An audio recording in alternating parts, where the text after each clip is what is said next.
আমি আমার পক্ষ থেকে ব্যক্তিগতভাবে আইনকে সঙ্গে রেখে যেভাবে সহযোগিতা করা সম্ভব প্রথম থেকেই আমি আমার সহযোগিতার হাত বাড়িয়ে দিয়েছি।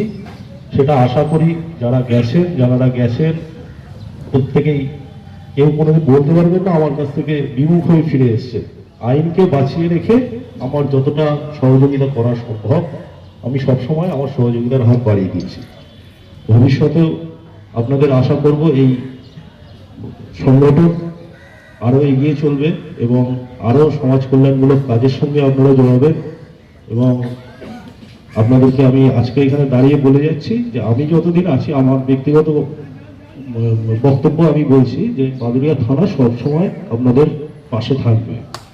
এবং পূর্ববর্তী বক্তার একটি বক্তব্য ছিল যে বাদুড়িয়া এই বাগজোলার মধ্যে একটি পুলিশ ফাঁড়ি যাতে যেটা আগে হয়তো ছিল এখানে, কিন্তু বেশ বিগত কয়েক বছর ধরে সেটা উঠে গেছে।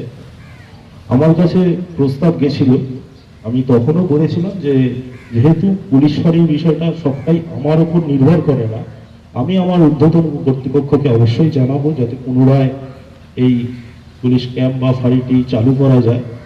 এখন উত্তর 24 পরগনা জেলা পুলিশকে ভেঙে বারাসাত এবং বসিরহাট দুটো পৃথক পুলিশ জেলা হয়েছে। আমাদের মাননীয় এসপি স্যার বসিরহাটে জয়েন করেছে এবং আমরা একটা আলাদাভাবে পুলিশ জেলা এই মুহূর্তে তৈরি হয়েছে। আমরা এই মুহূর্তে বসিরহাট পুলিশ জেলার অন্তর্গত। আমি ব্যক্তিগতভাবে এই প্রস্তাব অবশ্যই আমার ঊর্ধ্বতন কর্তৃপক্ষের কাছে বলবো যাতে পুনরায় আপনাদের যে দাবিটা রয়েছে যে এই আগে যে পুলিশ ক্যাম্পটা ছিল সেটা যাতে পুনরায় চালু করা যায়। আপনারা সহযোগিতার হাত বাড়িয়ে দিয়েছেন, আমায় বলেওছে যে ঘরটা তৈরি হয়ে গেছে, প্রায় সামান্য একটু কাজ বাকি। আমরা যদি বলি তাহলে উইদিন 1 উইক তারা তৈরি করে দিতে পারবেন, এরকম এতটা পর্যন্ত আমায় আশ্বাস দিয়েছে। কিন্তু আমি আশ্বাসটা পুরোটা দিতে পারিনি যে হ্যাঁ 1 সপ্তাহের মধ্যে আমি পুলিশ দিয়ে ক্যাম্পটা চালু করতে পারবো, যেহেতু পুরো বিষয়টা আমার হাতে নয়। অবশ্যই আপনাদের আজকে এই অনুষ্ঠানে আসার পরে আপনাদের যে দাবি আছে সেটা আমি আমার নতুন কর্তৃপক্ষের কাছে পেশ করব এবং আমি আগে কথা দিয়ে যাচ্ছি যে আমার পক্ষ থেকে যথাসম্ভব চেষ্টা করব যাতে আবার পুনরায় এই ক্যাম্পটা চালু করা যায়।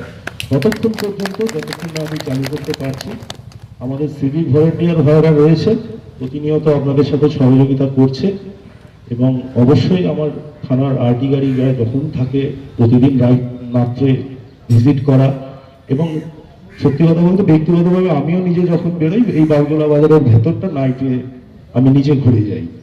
হয়তো আমি প্রতি সপ্তাহে 7 দিনই হয়তো বেরোই না, কিন্তু যেদিন বেরোই প্রত্যেক দিনই কিন্তু আমি এইদিকে আসি এবং এই বাজারের ভেতর আমি একবার করে চক্কর দিয়ে যাই।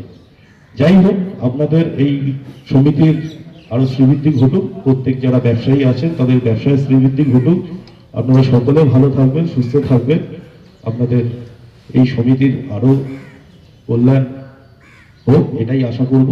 এই বলে আমি আমার বক্তব্য শেষ করছি। নমস্কার।